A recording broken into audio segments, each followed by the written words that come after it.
नमः शिवाय। ओम नमः शिवाय। ओम नमः शिवाय।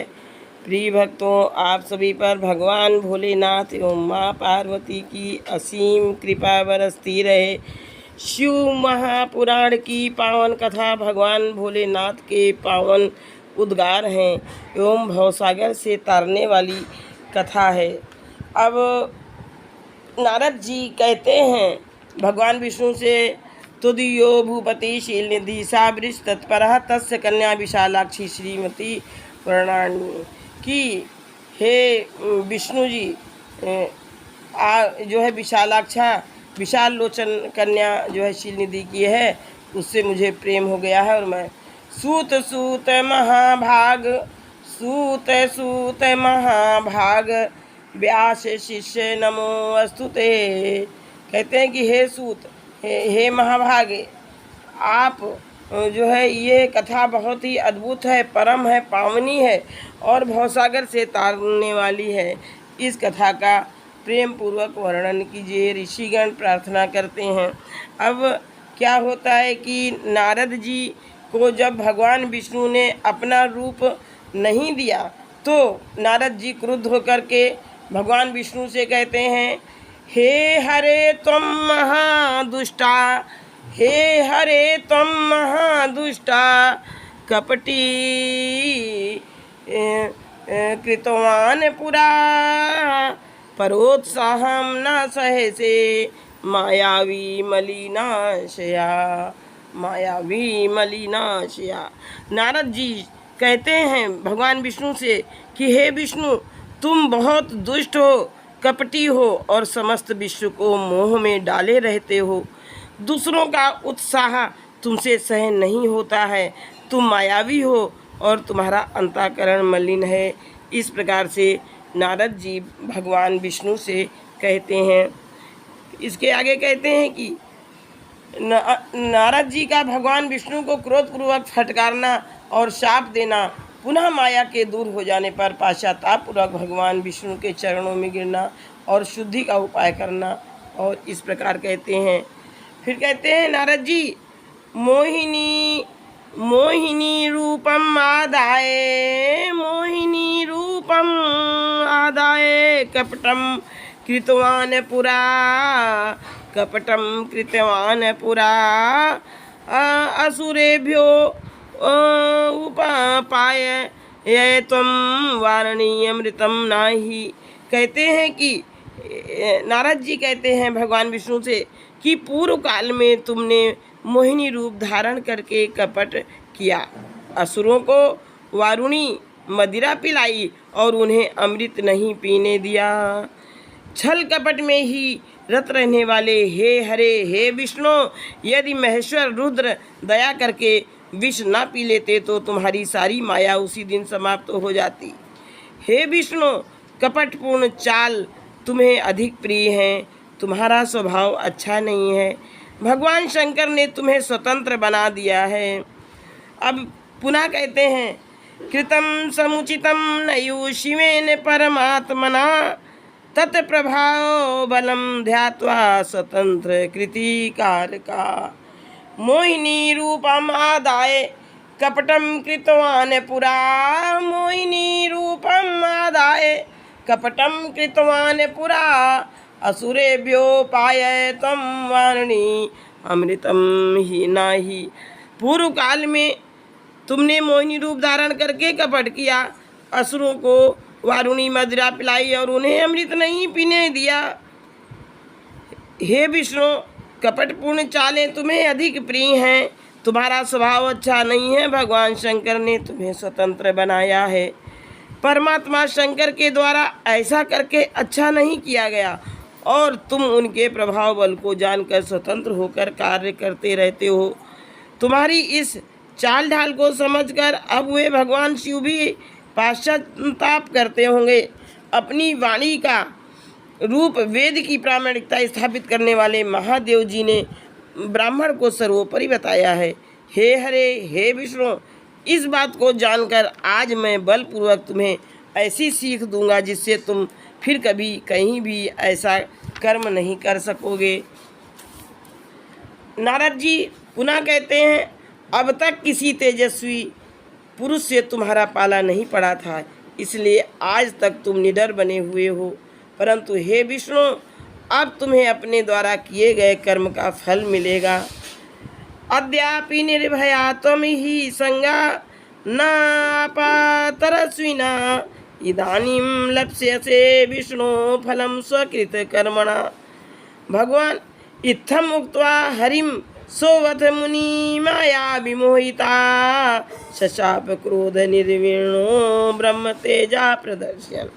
भगवान विष्णु ने ऐसा कहकर माया मोहित नारद मुनि अपने ब्रह्म तेज का प्रदर्शन करते हुए क्रोध से खिन्न हो उठे और शाप देते हुए बोले, कह रहे हैं, हे विष्णु, तुमने स्त्री के लिए मुझे व्याकुल किया है। तुम इसी तरह सबको मोह में डालते रहे तो यह कपटपूर्ण कार्य करते हुए तुमने जिस स्वरूप से मुझे संयुक्त किया था उसी स्वरूप से हे हरे, हे विष्णु, तुम मनुष्य हो जाओ और स्त्री के लिए दूसरों को दुख देने वाले तुम भी स्त्री के वियोग का दुख भोगो। तुमने जिन वानरों के समान मेरा मुंह बनाया था वे ही उस समय तुम्हारे सहायक हो। तुम दूसरों को दुख देने वाले हो, अतः स्वयं भी तुम्हें स्त्री के वियोग का दुख प्राप्त हो और अज्ञान से मोहित मनुष्यों के समान तुम्हारी स्थिति हो। अज्ञान से मोहित हुए नारद जी ने मोहवश श्री हरि को जब इस तरह श्राप दिया, तब उन विष्णु ने शंभु की माया की प्रशंसा करते हुए उस शाप को स्वीकार कर लिया। इसके बाद महालीला करने वाले शंभु ने अपनी उस विश्व मोहिनी माया को, जिसके कारण ज्ञानी नारद मुनि भी मोहित हो गए थे, खींच लिया। अब भगवान शंभु ने, भगवान शिव ने जो उन्होंने माया रचाई थी नारद मुनि पर, उन्होंने अपनी माया को खींच लिया। अथ शंभु महालीलो निष्कर्ष विमोहिनी स्वमायां मोहितो ज्ञानी नारदो अपि भवोदया। उस माया के तिरोहित छिपते ही, दूर होते ही नारद जी पूर्वत शुद्ध बुद्धि से युक्त हो गए। उन्हें पूर्वत ज्ञान प्राप्त हो गया और उनकी सारी व्याकुलता जाती रही। इससे उनके मन में बड़ा विस्मय हुआ। अंतर्हितायां मायायां पूर्वत मतिमान भूत नारदो विस्मित मना प्राप्त बोधो निराकुला। वे पश्चाताप करके बार बार अपनी निंदा करने लगे। उस समय उन्होंने ज्ञानी को भी मोह में डालने वाली भगवान शंभु की माया की सराहना की। पाश्चातापम आप्याति निनिंद मुहुर्मुहुर प्रशंस तदा मायां शांभवीं ज्ञानी मोहिनीं। इसके बाद यह जानकर कि माया के कारण ही मैं भ्रम में पड़ गया था, वैष्णव शिरोमणि नारद जी भगवान विष्णु के चरणों में गिर पड़े। अब भगवान विष्णु से क्षमा मांग रहे हैं नारद जी। भगवान श्री हरि ने उन्हें उठाकर खड़ा कर दिया।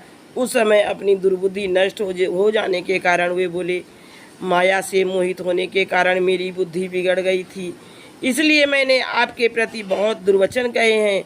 हे नाथ, हे विष्णु, मैंने आपको श्राप दे डाला है। हे प्रभु, उस श्राप को आप मिथ्या कर दीजिए। हाय, मैंने बहुत बड़ा पाप किया है, बहुत अपराध किया, अब मैं निश्चय ही नरक में पड़ूंगा।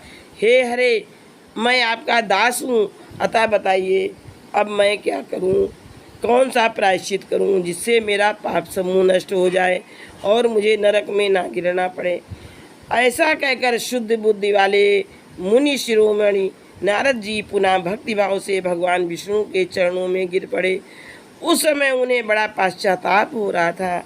तब श्री विष्णु उन्हें उठाकर मधुर वाणी में कहने लगे। विष्णु बोले, हे तात, खेद मत कीजिए, आप मेरे श्रेष्ठ भक्त हैं, इसमें संशय नहीं है। मैं आपको एक बात बताता हूँ, सुनिए, उससे निश्चय ही आपका परम हित होगा।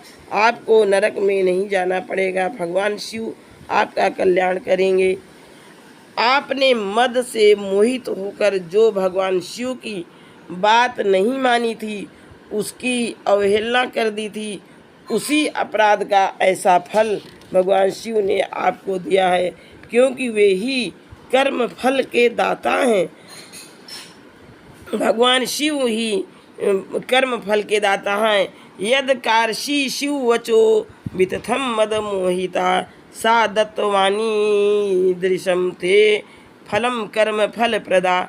वे ही भगवान शिव ही कर्म फल के दाता हैं। आप अपने मन में यह दृढ़ निश्चय कर लीजिए कि भगवान शिव की इच्छा से ही यह सब कुछ हुआ है। सबके स्वामी परमेश्वर शंकर ही हैं, जो कि गर्व को दूर करने वाले हैं। वे ही परब्रह्म हैं, परमात्मा हैं। उन्हीं का सच्चिदानंद स्वरूप से बोध होता है। वे निर्गुण हैं, निर्विकार हैं और सत्व रज तथा तम इन तीनों गुणों से परे हैं। वे ही अपनी माया को लेकर ब्रह्मा विष्णु और महेश इन तीन रूपों में प्रकट होते हैं। निर्गुण हैं, सगुण भी वे ही हैं। निर्गुण अवस्था में उन्हीं का नाम शिव है। वे ही परमात्मा, महेश्वर, परब्रह्म, अविनाशी, अनंत और महादेव आदि नामों से कहे जाते हैं। उन्हीं की सेवा से ब्रह्मा जी जगत के सृष्टा हुए हैं। मैं तीनों लोकों का पालन करता हूँ और वे स्वयं ही सहज रुद्र रूप से सदा सबका संहार करते हैं। इस प्रकार से कहते हैं भगवान विष्णु जी।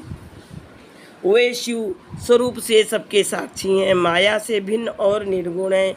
स्वतंत्र होने के कारण वे अपनी इच्छा के अनुसार चलते हैं। उनका विहार, आचार, व्यवहार उत्तम है और वे भक्तों पर दया करने वाले हैं।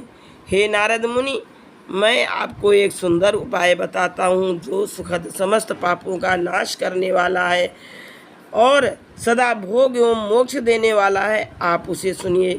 अपने समस्त संशयों को त्याग कर आप भगवान शंकर के सुयश का गान कीजिए और सदा अनन्य भाव से शिव के शतनाम स्तोत्र का पाठ कीजिए, जिसका पाठ करने से आपके समस्त पाप शीघ्र ही नष्ट हो जाएंगे। इस प्रकार नारद से कहकर दयालु भगवान विष्णु ने उनसे पुनः कहा, हे मुने, आप शोक ना करें, आपने तो कुछ किया ही नहीं है। यह सब तो भगवान शंकर ने अपनी इच्छा से किया है, इसमें शंका नहीं है। उन्होंने ही आपकी दिव्य बुद्धि का हरण कर लिया था। उन्होंने ही आपको काम का कष्ट भी दिया था और उन्हीं भगवान शंकर ने आपके मुख से मुझे यह शाप भी दिलाया है। इस प्रकार उन्होंने संसार में अपने चरित्र को स्वयं प्रकट किया है। वे मृत्यु को जीतने वाले, काल के भी काल और भक्तों का उद्धार करने में तत्पर रहने वाले हैं। मुझे शिव के समान अन्य कोई प्रिय नहीं है।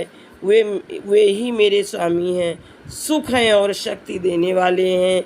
जय जय